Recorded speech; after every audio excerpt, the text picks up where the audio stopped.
আসসালামু আলাইকুম, কেমন আছেন সবাই? আশা করি সবাই অনেক ভালো আছেন। স্বাগতম সবাইকে নতুন আরেকটি ভিডিওতে।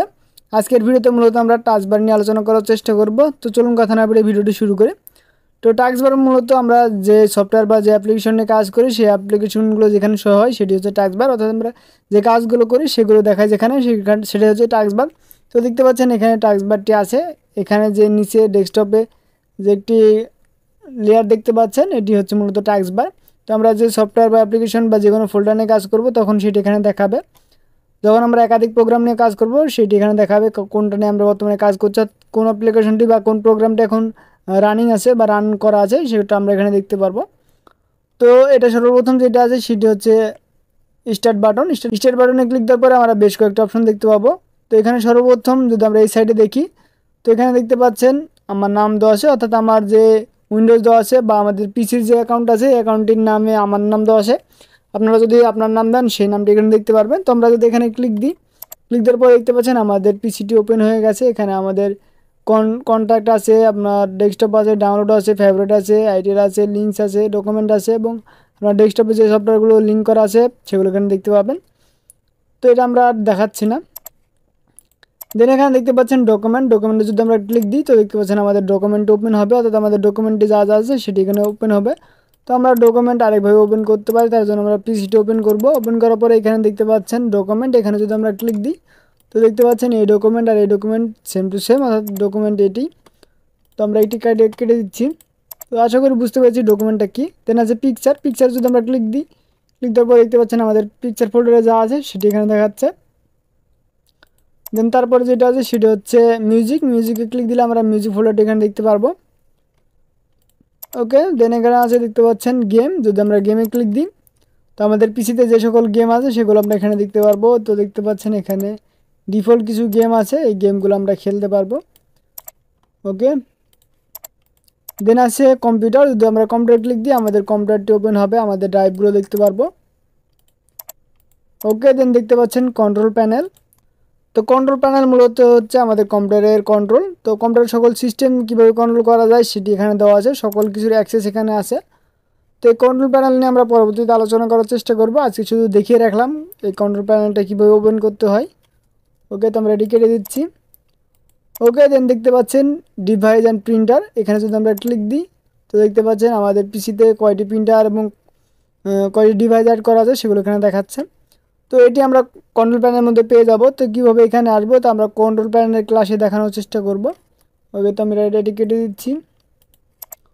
ওকে, দেন দেখতে পাচ্ছেন ডিফল্ট প্রোগ্রাম, অর্থাৎ আমাদের কম্পিউটারে কি ডিফল্ট প্রোগ্রামগুলো আছে সেগুলো এখানে আমরা দেখতে পারবো। দেখতে পাচ্ছেন এখানে আমরা সকল প্রোগ্রাম এখানে দেখতে পারবো। তো এটাও আমরা কন্ট্রোল প্যানেলের মধ্যে পেয়ে যাব। তো আমরা এটা পরবর্তীতে আলোচনা করার চেষ্টা করব। ওকে, দেন দেখতে পাচ্ছেন হেল্প অ্যান্ড সাপোর্ট, এখানে যদি আমরা ক্লিক দিই আমরা এখান থেকে বিভিন্ন হেল্প পাবো এবং সাপোর্ট নিতে পারবো। এখানে কিছু আপনাদের অফলাইনে সাপোর্ট পাবেন, কিছু অনলাইনে সাপোর্ট পাবেন, অর্থাৎ অনলাইনে সাপোর্ট নেওয়ার জন্য অবশ্যই আপনার নেট কানেকশন থাকতে হবে এবং কিছু সাপোর্ট আপনি অফলাইনে পাবেন। তো দেখতে পাচ্ছেন এখানে বেশ কিছু অপশন আছে, এগুলোতে যদি আমরা ক্লিক দিই এগুলো আমরা অফলাইনে সাপোর্ট পাবো বা হেল্প পাবো। ওকে, দেন এখানে দেখতে পাচ্ছেন বেশ কিছু অ্যাপ্লিকেশন বা প্রোগ্রাম দেখাচ্ছে। এখানে যদি আমরা অল প্রোগ্রামে ক্লিক দিই এখানে দেখতে পাচ্ছেন অনেকগুলো সফটওয়্যার ইনস্টল করা আছে আমার পিসিতে। তো মূলত পিসিতে যে সফটওয়্যারগুলো ইনস্টল করা থাকে সেগুলোই হচ্ছে প্রোগ্রাম। এখানে দেখতে পাচ্ছেন অনেক সফটওয়্যার ইনস্টল করা আছে। তো আমরা একটি সফটওয়্যার ওপেন করি।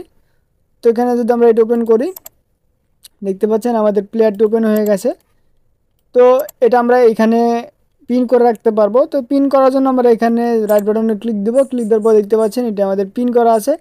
এখানে আসছে unpin this program from taskbar, যদি আমরা এখানে ক্লিক দিয়ে দিই তো এখানে আর থাকবে না। যদি আমরা এটা কেটে দিই তো দেখতে পাচ্ছেন এখান থেকে সেটি চলে গেল। দেন আমরা আরেকবার যদি সে প্রোগ্রামটি ওপেন করি তো দেখতে পাচ্ছেন এখানে চলে এসেছে।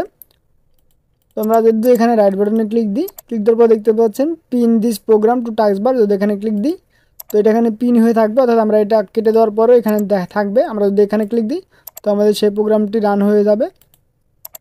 তো আশা করি আপনারা বুঝতে পেরেছেন কীভাবে পিন করতে হয় এবং আনপিন করতে হয়। তো পিন করলে আমরা এখান থেকে সহজে অ্যাক্সেস করতে পারবো এবং আনপিন করে দিলে আমাদের নতুন করে আবার সেখানে গিয়ে ওপেন করতে হবে। তো এভাবে আমরা যে কোনো প্রোগ্রাম এখানে পিন করে রাখতে পারবো। তো আমরা আরেকটি প্রোগ্রামে যাই। ওকে, তো আমরা এখানে মাইক্রোসফট এক্সেল 2013 ওপেন করি। ওপেন করার পর দেখতে পাচ্ছেন এটি ওপেন হয়ে গেছে। তো আমরা একটি ব্যাঙ্ক লোড ডকুমেন্ট নিই। তো এটা আমরা যদি পিন করে রাখতে যাই তার জন্য এখানে যদি আমরা পিন দিস প্রোগ্রাম টু টাস্কবারে ক্লিক দিই তো আমাদের এই সফটওয়্যারটি পিন হয়ে যাবে। তো আমরা যদি এটি কেটে দিই, ওকে, দেন দেখতে পাচ্ছেন আমাদের এই সফটওয়্যারটি এখানে পিন হয়ে আছে। তো আমরা যদি এখানে ক্লিক দিই দেখতে পাচ্ছেন আমাদের মাইক্রোসফট এক্সেলটি ওপেন হয়ে গেছে। আমরা এখান থেকে চাইলে এটা ক্লিক করে দেখতে পাচ্ছেন আমরা সেখান থেকে কাজ করতে পারবো। তো আশা করি আপনারা বুঝতে পেরেছেন কীভাবে পিন করবেন, আনপিন করবেন।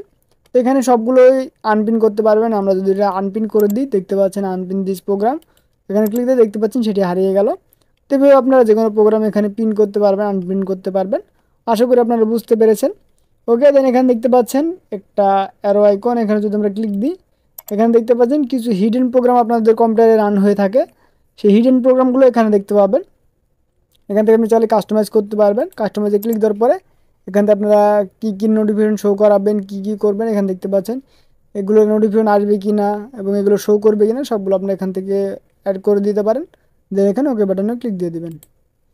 ওকে, দেন এখানে দেখতে পাচ্ছেন নেট কানেকশন, অর্থাৎ আপনার পিছিতে যদি নেট কানেকশন থাকে দেন এখানে এটি পিসির মতো আইকন হয়ে থাকবে। আর যদি নেট কানেকশন না থাকে দেন এখানে গ্রিন হয়ে থাকবে। তো আমাদের পিসিতে নেট কানেকশন দেওয়া আছে কিন্তু নেট নেই, তাই জন্য এমন একটি চিহ্ন দেখাচ্ছে। যদি আপনার পিসিতে নেট কানেকশন দেওয়া না থাকে দেন এখানে ক্রস একটি আইকন দেওয়া থাকবে। দেন তারপরে আছে সাউন্ড, দেখতে পাচ্ছেন এখানে সাউন্ডে ক্লিক দেওয়ার পরে আমার সাউন্ডটি 50% করা আছে। আপনারা চাইলে এটা 100% করতে পারেন বা আপনারা কমিয়ে বাড়িয়ে নিতে পারেন। তো আমি 50তে রাখছি। ওকে, দেন এখানে দেখতে পাচ্ছেন ডেট অ্যান্ড টাইম, এখানে যদি আমরা রাইট বাটন একবার ক্লিক দিই এটি ওপেন হয়ে যাবে। দেখতে পাচ্ছেন আমরা ক্যালেন্ডার দেখতে পাচ্ছি এবং কত বাজে সেটি দেখতে পাচ্ছি।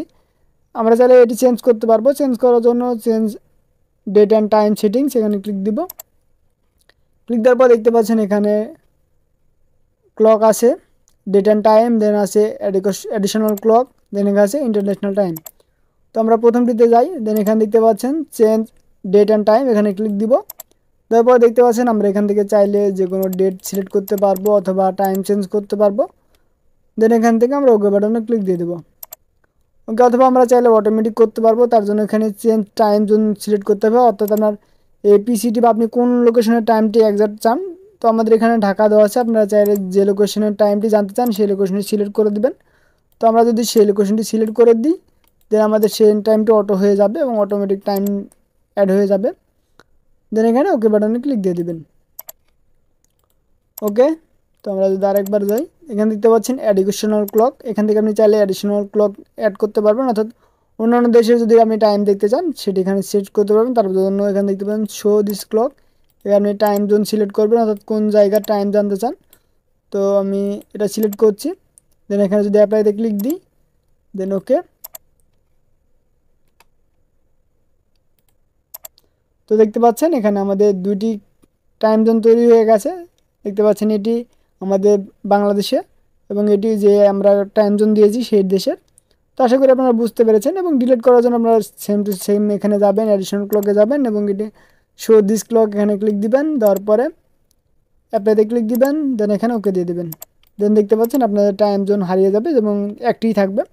তো আশা করি আপনারা বুঝতে পেরেছেন।